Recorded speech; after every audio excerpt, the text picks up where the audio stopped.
नमस्कार. केशेगाव जिल्हा परिषद गटातून माझ्या पत्नी अंजली जगदीश पाटील या मशाल या चिन्हावरती काँग्रेस आणि शिवसेना अधिकृत आघाडी तर्फे उभे आहेत. चिन्ह मशाल आहे. त्यानंतर करजखेडा गणातून मधुसूदन गोरख ढोले हे मशाल या चिन्हावरती आहेत.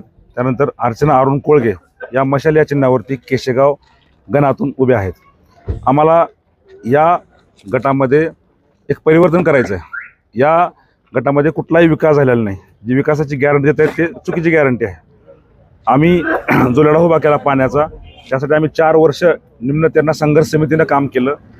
आमच्याकडे याचे हजारो पुरावे आहेत. आम्ही 10,000 पत्र लिहिले गव्हर्नमेंटला. आम्ही आंदोलन केले, आम्ही मोर्चे केले, आम्ही आजी माजी आमदारांना भेटलो, आम्ही स्वर्गीय अजितदादांना भेटलो, आम्ही मुख्यमंत्र्यांना भेटलो.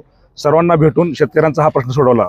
मी माझ्या गावामध्ये मराठवाड्यातली पहिली शाळा, रेग्युलर शाळा 9वी 10वीची, जे मुलींचं प्रमाण, मुलींची गळती ह्या कमी होत असल्यामुळे आम्ही ते करून दाखवलं. आमच्याकडे विजन आहे, दूरदृष्टी आहे आणि आम्हाला या गटामध्ये परिवर्तन करायचं आहे. या गटामध्ये सिंचनाचा प्रश्न खूप मोठा आहे.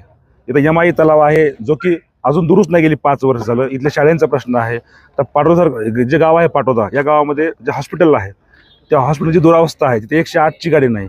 असे प्रश्न आहेत. बरेच असे गाव आहेत की ज्यामध्ये स्मशानभूमी नाही, त्या स्मशानभूमीचे प्रश्न आहेत. तर आम्ही या सर्व गोष्टीवरती अभ्यास केलेला आहे, करून दाखवलेला आहे. काही नसताना माणूस करू शकतो हे सिद्ध केलेलं आहे. आता जे विरोधक प्रचार करत आहेत की बाबा केंद्र सत्ता आहे, राज्यामध्ये सत्ता आहे, असं काय नाही.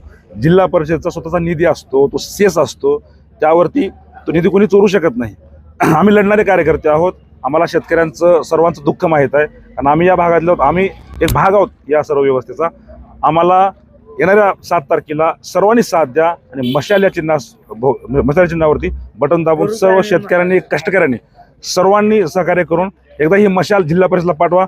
आम्ही तुम्हाला विकास का असतो तो दाखवून देऊ. धन्यवाद.